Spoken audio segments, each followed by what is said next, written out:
আসসালামু আলাইকুম, আমি সামি। আপনারা ভাবতেছেন কেন আমি প্রথমে এই বন্যার ছবি আপনাদেরকে দেখাচ্ছি।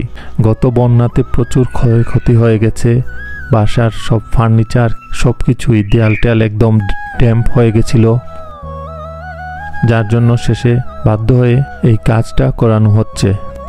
বন্যার কারণে বাসার অনেক ক্ষতি হয়েছে, ভিতরের মেঝে কিংবা দেয়াল একদম ড্যাম্প হয়ে গেছে।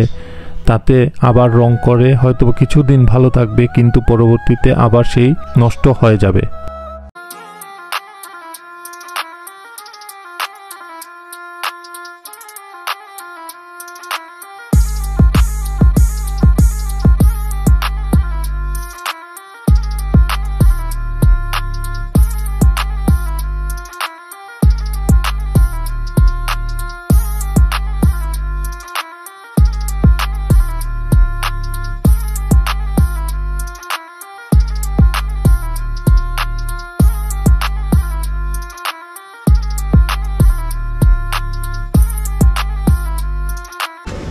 এটা বারান্দার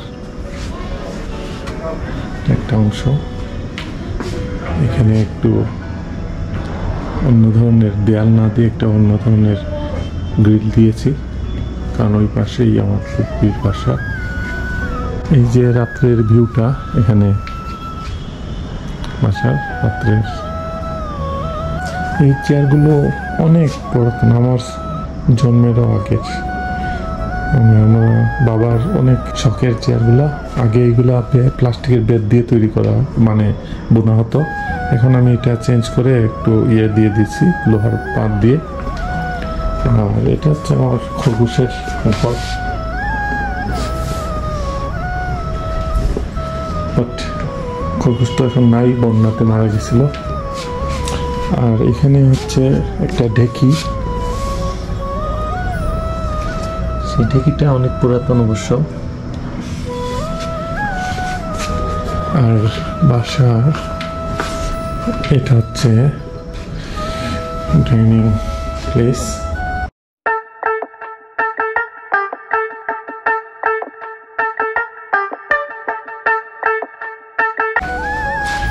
আগে এটা তো এটা দেখেছেন, এটা ছিল জানালা, দরজাটা ছিল ওই সাইডে। এখানে একটা জানালা, এখানে একটা দরজা ছিল, জানালা ছিল একটা ছোট, কিন্তু এটা এখন বড় করে ফেলেছি।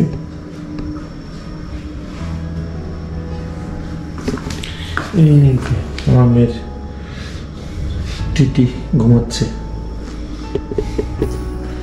ঘুমের জায়গা খালি, এই জায়গায় না ঘুমে ও চেয়ারে ঘুমাচ্ছে। এই যে আরেকটা, এই যা এদিকে এটা বাবার রুম।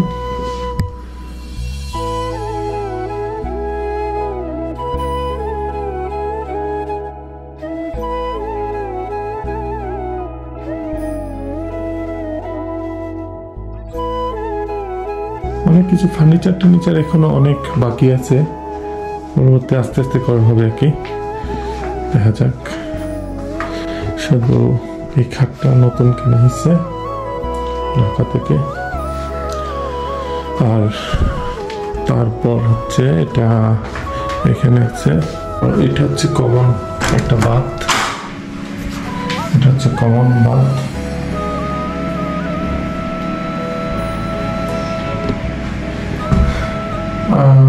বাথরুমে টোটাল মানে সব জায়গাতে টাইলস দেয় নাই, শুধু গোসল শাওয়ারের যে বক্সটা ওটাতে দেওয়া হয়েছে।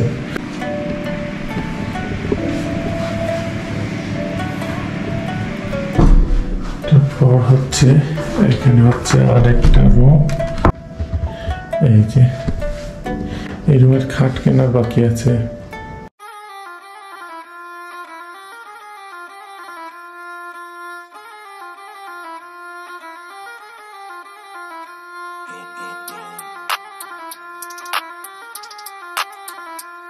এখানে একটা জানালা বড়, আর এটা হচ্ছে ওয়াকিং ক্লোজেট। এখানেও কাজ বাকি আছে, এখানে কিছু কাপড় চোপড় সবকিছু ড্রেসিং টেসিং এগুলা ব্যবস্থা করা হবে। এই বেডের সাথে আছে একটা বাথরুম, এটা একটু বড় করে করা হয়েছে। এখানে একটা শাওয়ার, গোসল করার জন্য একটু বসে গোসল করা যাবে।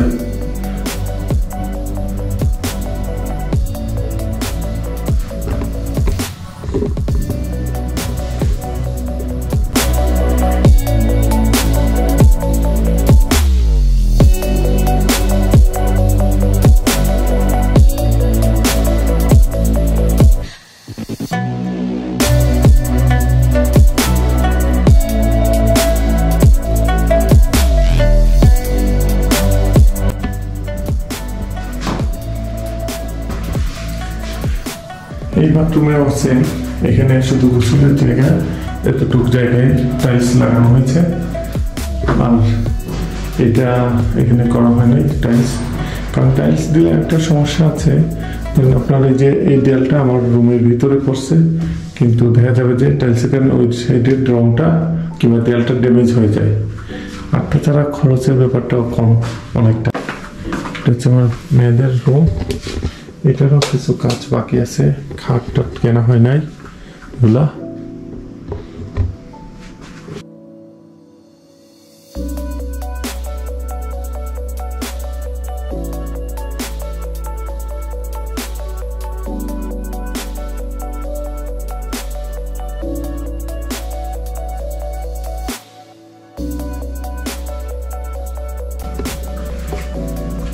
আপাতত ম্যাট্রিক্স দিয়ে ব্যবস্থা করা হয়েছে। আর এইদিকে হচ্ছে কিচেনে যাওয়ার রাস্তাটা, এটা কিচেনে ওয়াশিং আর ড্রায়ার মেশিন, সাথে ফ্রিজটা, একটা ফ্রিজ।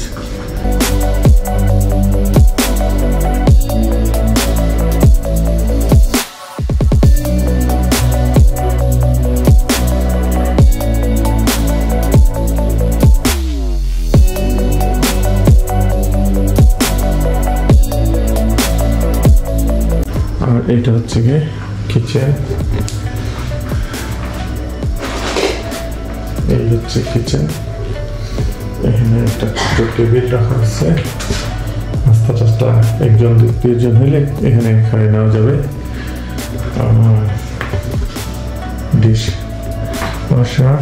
আমি যে কিচেনের জন্য গ্যাস স্টোভটা নিচ্ছি, এটা 5টা বার্নারের, আর এটার নিচে ওভেনও আছে। বাট এটা আবার আমাদের যে লাইনের গ্যাস সাপ্লাই, জালালাবাদ গ্যাসের যে লাইন গ্যাস সরবরাহ করা হয়, এটা দিয়ে আবার এটা চালানো যাবে না, কারণ এটাতে প্রেশার অনেক বেশি লাগে। এবং তাছাড়া এই 5 বার্নারের চুলা ব্যবহার করতে গেলে আমাকে জালালাবাদ গ্যাস থেকে অনুমতিও নিতে হবে। তাই আমি এখানে গ্যাসের সিলিন্ডার ব্যবহার করছি।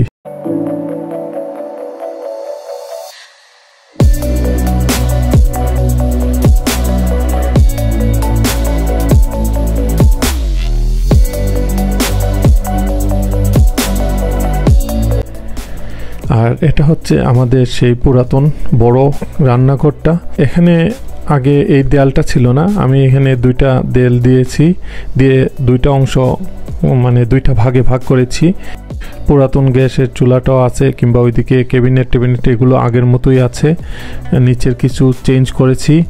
আমরা সাধারণত ওইখানেই বেশি রান্নাবান্না করা হবে। ছাড়া আমাদের বড় ফ্যামিলি কিংবা সবাই একসাথে হইলে মানে বেশি বড় রান্না প্রয়োজন হয়, তাই ওইটা এখনো ওইভাবেই রেখে দেওয়া হয়েছে। আর এই ছিল আমার আজকের ভিডিও। দুঃখিত আপনাদেরকে নতুন অবস্থায় দেখাতে পারি নাই, অনেক দিন দেরি করে ফেললাম। আশা করি আপনাদের ভালো লাগবে। আর এই ব্লগের পর আমার বগুড়ার কিছু ব্লগ আসবে, সেগুলো দেখার আমন্ত্রণ জানিয়ে বিদায় নিচ্ছি। আল্লাহ হাফিজ।